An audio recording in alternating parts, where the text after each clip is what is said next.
this girl, her name is existentialistcat. That's her username on YouTube. She posted this video entitled Monologue, and it is a story she wrote in the form of a letter from an uncle to his niece. And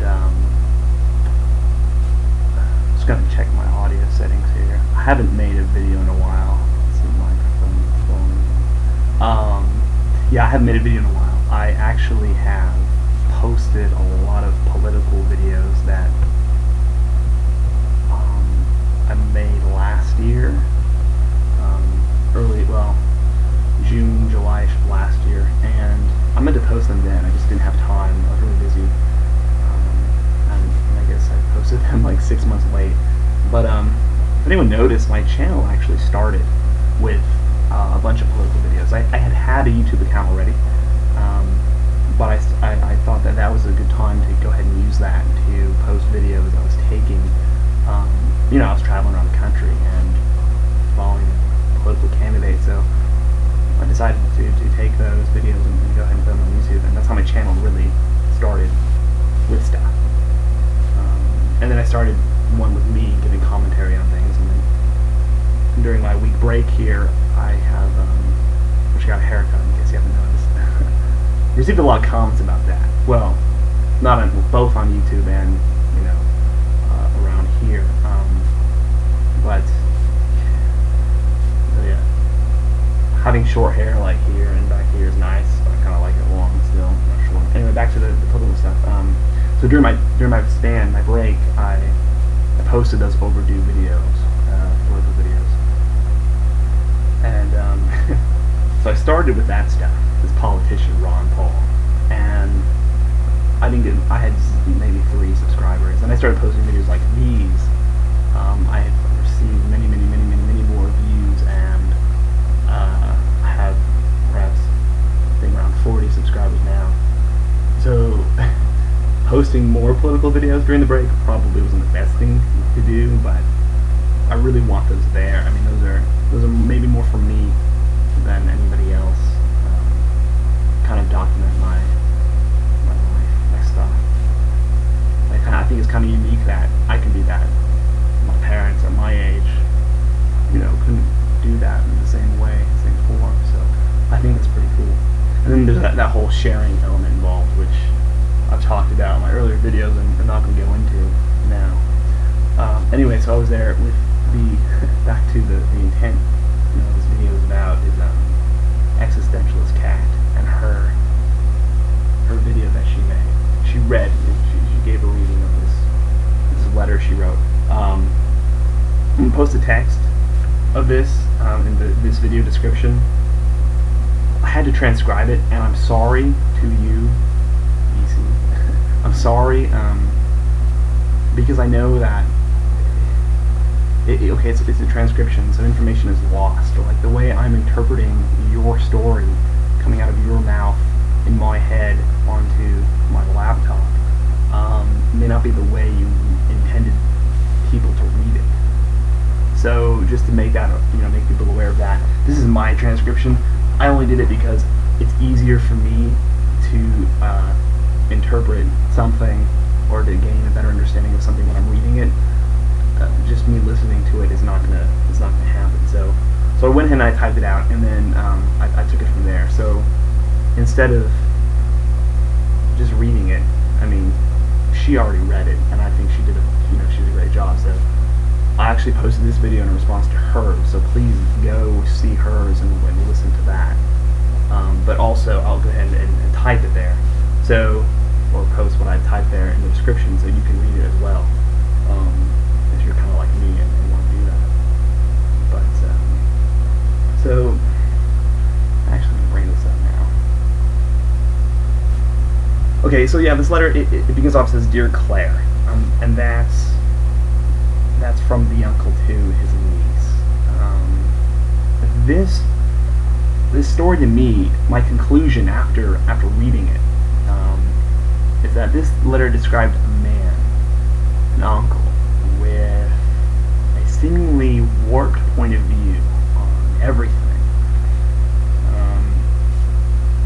So he's possibly delusional, with some perceptual problems along with that, and that's really who this letter is about.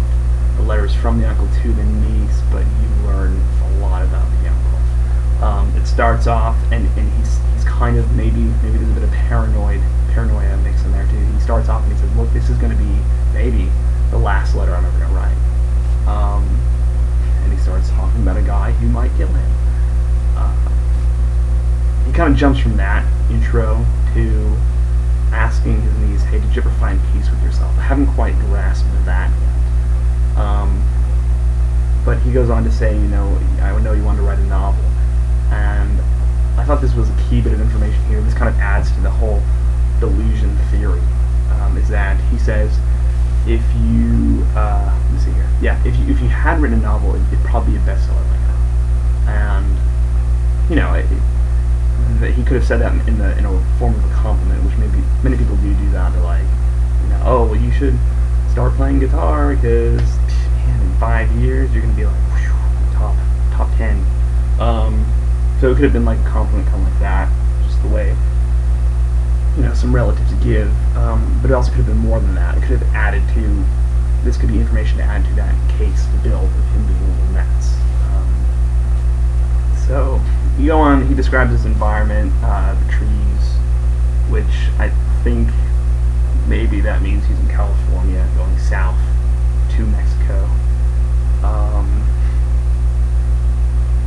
So the story goes, this guy stole his truck and his woman, and I always thought that was interesting. I just said I always thought that was interesting when really always encapsulates like half an hour, because I watched it half an hour ago. Within the past half an hour, I've always thought that it was interesting. He always put his truck in front of his woman,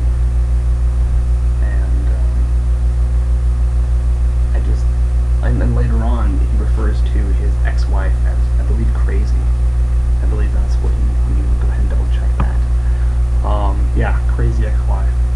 So that says something about who he is as a person, and adds to the delusion case too. The warped perception case is that this woman he's with now, it's probably not going to work out. I mean, first of all, the woman's going to be like, look, I got with you, and somebody kidnapped me. So that's not really going well for the relationship. But it's probably, what I get from this is it's probably not going to work out with him with this other woman, because he's got perceptual problems there. And later on, this woman that he's with now is going to he's probably going to perceive as crazy. So later on, he goes to say, if I die in the process, then that's just my destiny. He seems a bit self-destructive. He is going down to Mexico with some friends. They're driving him there. I don't know if they're going to help him get his truck and woman back. But he also says that a man's got to live in something, and he believes in his truck. Like, he wants his truck and his woman. And maybe, man, to me that says that this guy's life is really uneventful. Like, wow, this is what he's living for? And this guy's although. So I like this. I'll just say poem. It kind of is a poem.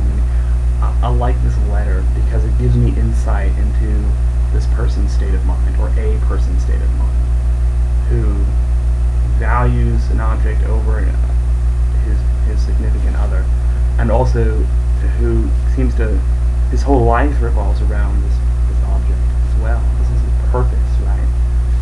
And then he's sharing this experience with another person, with his niece. So, and then the ending, I'm just going to go to the ending very quickly. I'm running out of time here. He says, don't forget to look at the stars if you ever get a clear night. Does that mean don't forget to look at the stars because it reminded me of the time I was with you when you were making up stories, which I also find interesting. He went from making up stories, he went from her making up stories, and then he goes to talk about a UFO, and when he's making up stories, then the paragraph they jump. I'm actually going to go ahead and make a second video because I have more to say.